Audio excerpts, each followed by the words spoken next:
साथियों, कम्युनिटी और कल्चर के संबंधों के मामले में तो भारत यूएई ने जो हासिल किया है वो दुनिया के लिए एक मॉडल है।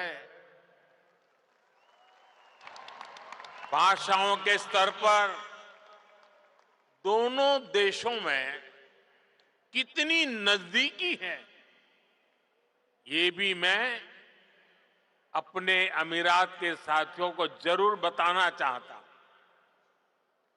मैं अरबी में कुछ वाक्य बोलने का प्रयास कर रहा हूं। अल हिंद बल इमारात बी कलम अल जमान वल किताब अदुनिया नकुत्बो हिसाब अली मुस्तकलब अब्दल व सदा का बीना अल हिंद भल इमारत हिया सरवतना अल मुस्तरा का फिल हकीका नहनु फी बदैया साइदाली मुस्त कबल जईदा। मैंने अरबी में बोलने की कोशिश की है। अगर उच्चारण में कुछ गलती हो तो मैं अपने यूएई के साथियों से माफी जरूर मांगूंगा, और जिन्हें समझ नहीं आया कि मैंने क्या कहा है उन्हें मैं इसका अर्थ भी समझा रहा हूं।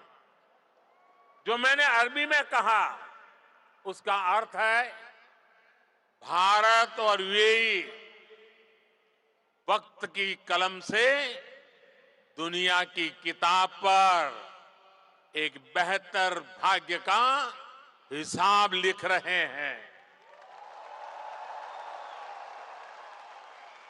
भारत और यूएई की दोस्ती हमारी साझा दौलत है।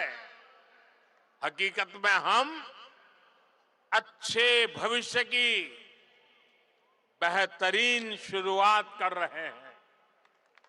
अब आप सोचिए, कलम, किताब, दुनिया, हिसाब, जमीन, ये हिंदुस्तान में कितनी सहजता से बोले जाने वाले शब्द हैं, और ये शब्द वहां कैसे पहुंचे हैं?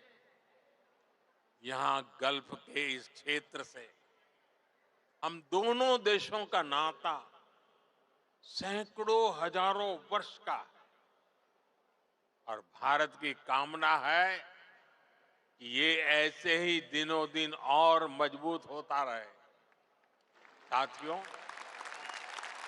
मुझे बताया गया कि यहां स्टेडियम में इस वक्त सैकड़ों की संख्या में स्टूडेंट्स भी आए हैं।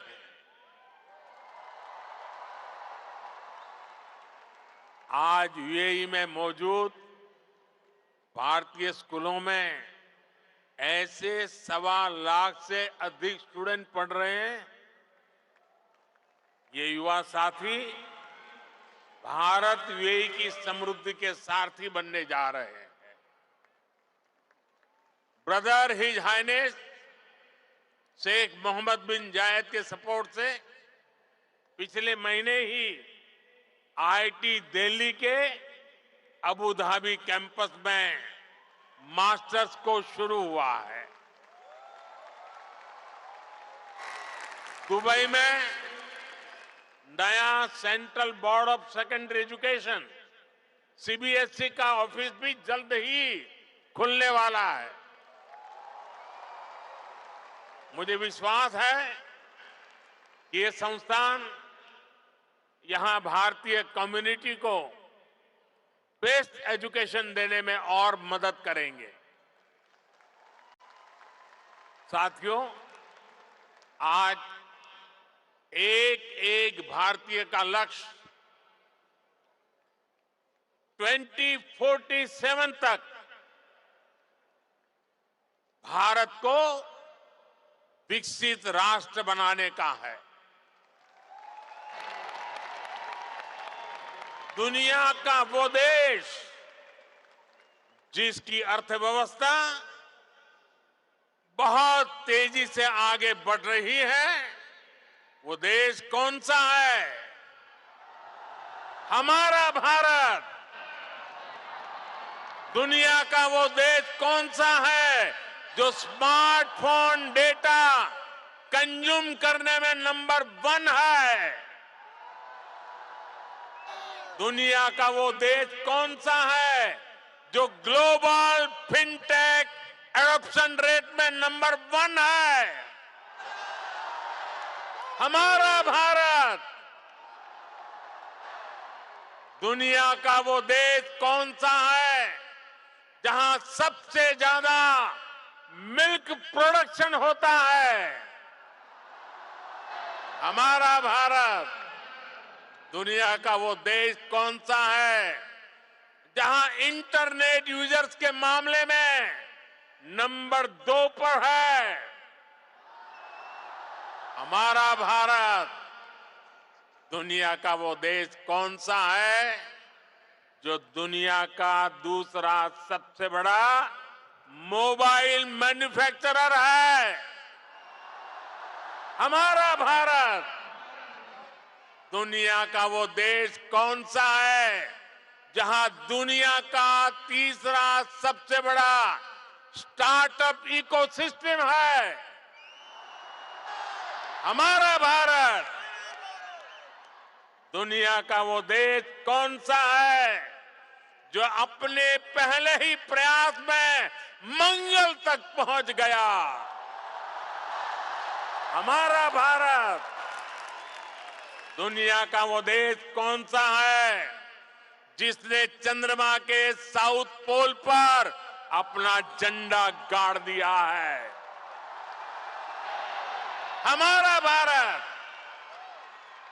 दुनिया का वो कौन सा देश है जो एक बार में 100 सैटेलाइट भेजने का रिकॉर्ड बना रहा है? हमारा भारत। दुनिया का वो कौन सा देश है जिसने अपने दम पर 5G टेक्नोलॉजी विकसित करके सबसे तेज रोल आउट किया है? हमारा भारत। साथियों, भारत की उपलब्धि हर भारतीय की उपलब्धि है। सिर्फ 10 साल में भारत दुनिया की 11वें नंबर की इकोनॉमी से 5वें नंबर की इकोनॉमी बन गया है। और आप जानते हैं, मुझे हर भारतीय के सामर्थ्य पर कितना ज्यादा भरोसा है, इसी भरोसे के दम पर मोदी ने एक गारंटी भी दी है। मोदी की गारंटी आप जानते हैं? मोदी ने अपने तीसरे टर्म में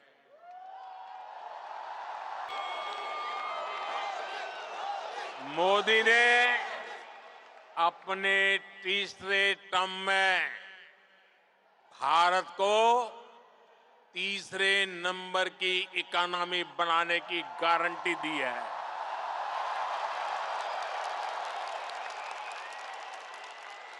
और मोदी की गारंटी यानी गारंटी पूरा होने की गारंटी।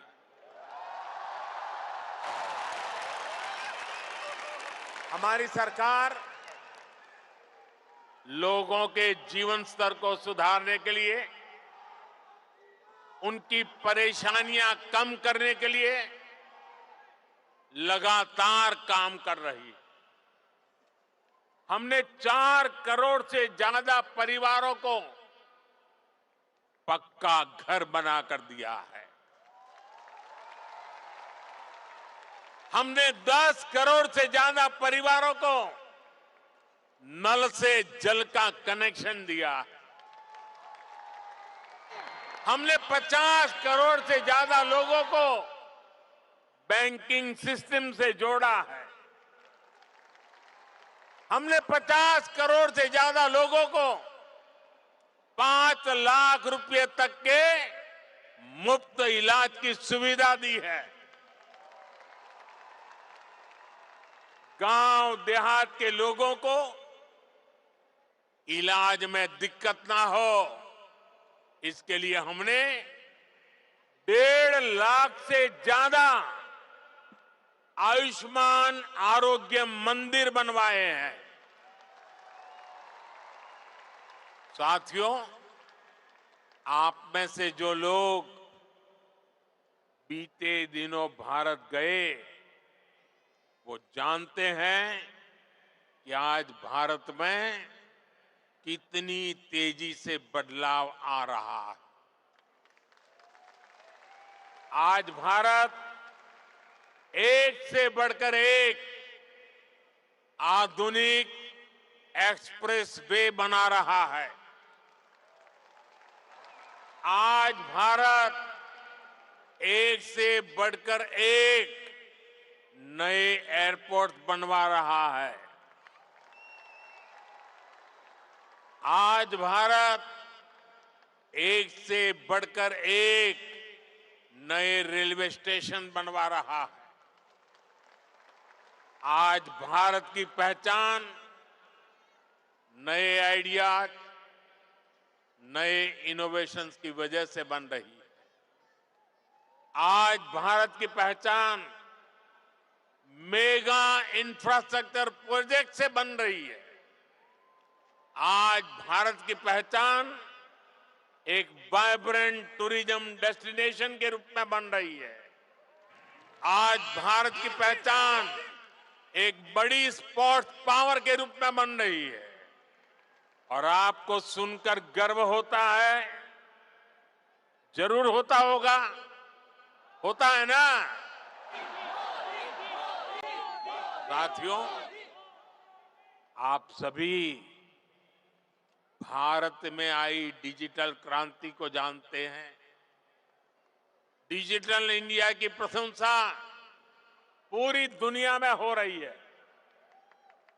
इसका लाभ यूएई में बसे आप सभी साथियों के भी हो, इसके लिए हम प्रयास कर रहे हैं। हमने यूएई के साथ अपने रुपे कार्ड स्टैक को शेयर किया है। इससे यूएई को अपना डोमेस्टिक कार्ड सिस्टम डेवलप करने में मदद मिली है। और जानते हैं, भारत के सहयोग से बने कार्ड सिस्टम का यूएई ने क्या नाम रखा है? यूएई ने नाम रखा है जीवन। कितना खूबसूरत नाम दिया है यूएई ने। साथियों, जल्द ही यूएई में भी यूपीआई शुरू होने वाला है। इससे यूएई और भारतीय अकाउंट्स के बीच सीमलेस पेमेंट संभव हो पाएगी। इससे आप भारत में अपने परिवार के लोगों को और आसानी से पैसे भेज पाएंगे। साथियों, भारत के बढ़ते हुए सामर्थ्य ने दुनिया को भी स्थायित्व और समृद्धि की उम्मीद दी है। दुनिया को लगा है कि भारत एक भरोसेमंद ग्लोबल ऑर्डर स्थापित करने में सक्रिय भूमिका निभा सकता है। मुझे खुशी है कि आज भारत और यूएई मिलकर दुनिया के इस भरोसे को मजबूत कर रहे हैं। आप सभी ने भी देखा कि भारत ने एक बहुत ही सफल G20 सम्मेलन आयोजित किया है। इसमें भी हमने यूएई को एक पार्टनर के रूप में आमंत्रित किया। ऐसे प्रयासों से हमारी स्ट्रैटेजिक पार्टनरशिप भी नई बुलंदी की तरफ बढ़ रही है। आज भारत को दुनिया एक विश्व बंधु के रूप में देख रही है। आज दुनिया के हर बड़े मंच पर भारत की आवाज सुनी जाती है। कहीं भी संकट आता है तो सबसे पहले पहुंचने वाले देशों में भारत का भी नाम होता है। आज का मजबूत भारत कदम कदम पर अपने लोगों के साथ खड़ा है। बीते 10 वर्षों में आपने देखा है कि जहां भी विदेशों में बसे भारतीयों को समस्या आई, भारत सरकार ने तेजी से एक्शन लिया है। यूक्रेन, सूडान, यमन और दूसरे संकटों के दौरान फंसे हजारों भारतीयों को हम सुरक्षित निकालकर भारत लाए।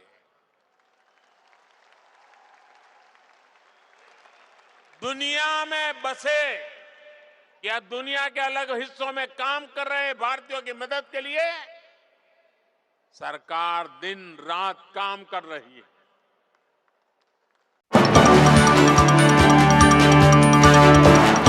नोट एड्रेस देना मेरे लिए बहुत सम्मान की बात है, बहुत सम्मान की बात है।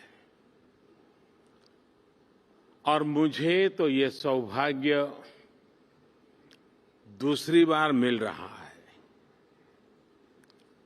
मैं हिज हाइनेस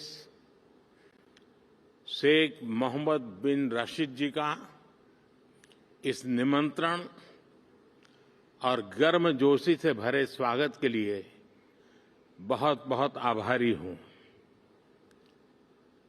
मैं अपने brother His Highness Sheikh Mohammed bin Zayed का भी आभार व्यक्त करता हूं। हाल के दिनों में मुझे उनसे कई बार मिलने का मौका मिला है। वो सिर्फ लीडर ऑफ विजन ही नहीं है, बल्कि लीडर ऑफ रिजॉल्व और लीडर ऑफ कमिटमेंट भी है। साथियों, वर्ल्ड गवर्नमेंट समिट दुनिया भर के थॉट लीडर्स को एक मंच पर लाने का एक बड़ा माध्यम बन चुकी है। इसमें हिज हाइनेस शेख मोहम्मद बिन राशिद की विजनरी लीडरशिप, उसका बहुत बड़ा रोल है।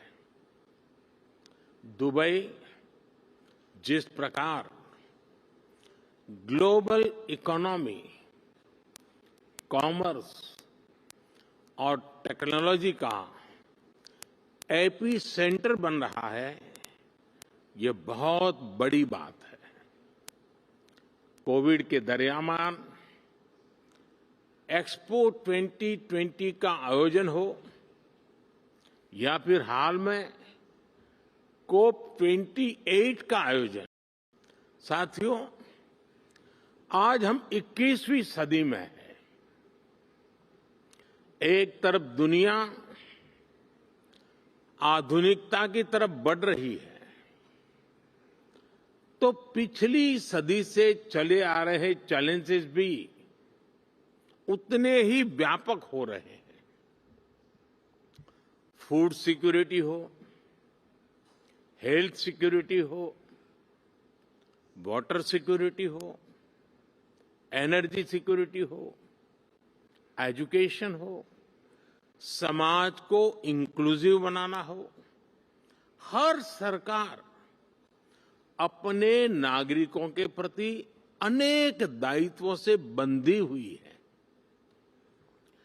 टेक्नोलॉजी हर प्रकार से, चाहे वो नेगेटिव हो या पॉजिटिव, एक की डिसरप्टर साबित हो रही है। टेररिज्म आए दिन एक नए स्वरूप के साथ मानवता के सामने नई चुनौती लेकर आ रहे हैं। क्लाइमेट से जुड़े चैलेंजेस भी समय के साथ और बड़े होते जा रहे हैं। एक तरफ डोमेस्टिक कंसर्न्स हैं, तो दूसरी तरफ इंटरनेशनल सिस्टम्स बिखरा हुआ नजर आता है। और इन सब के बीच हर सरकार के सामने अपनी प्रासंगिकता को बचाने का भी बहुत बड़ा चैलेंज है। इन सवालों, इन चुनौतियां, इन स्थितियों के बीच वर्ल्ड गवर्नमेंट समिट का महत्व और बढ़ गया है।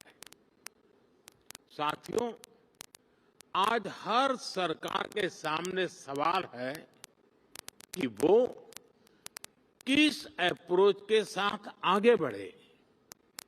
मेरा मानना है आज विश्व को ऐसी सरकारों की जरूरत है जो इंक्लूसिव हो, जो सबको साथ लेकर चले।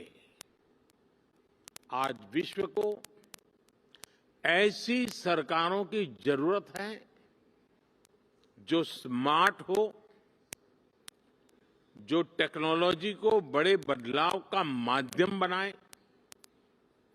आज विश्व को ऐसी सरकारों की जरूरत है जो क्लीन हो, जो करप्शन से दूर हो, जो ट्रांसपेरेंट हो। आज विश्व को ऐसी सरकारों की जरूरत है जो ग्रीन हो, जो पर्यावरण से जुड़ी चुनौतियों को लेकर गंभीर हो। आज विश्व को आवश्यकता है ऐसी सरकारों की जो ease of living, ease of justice, ease of mobility, ease of innovation और ईज ऑफ डूइंग बिजनेस को अपनी प्राथमिकता बनाकर चले।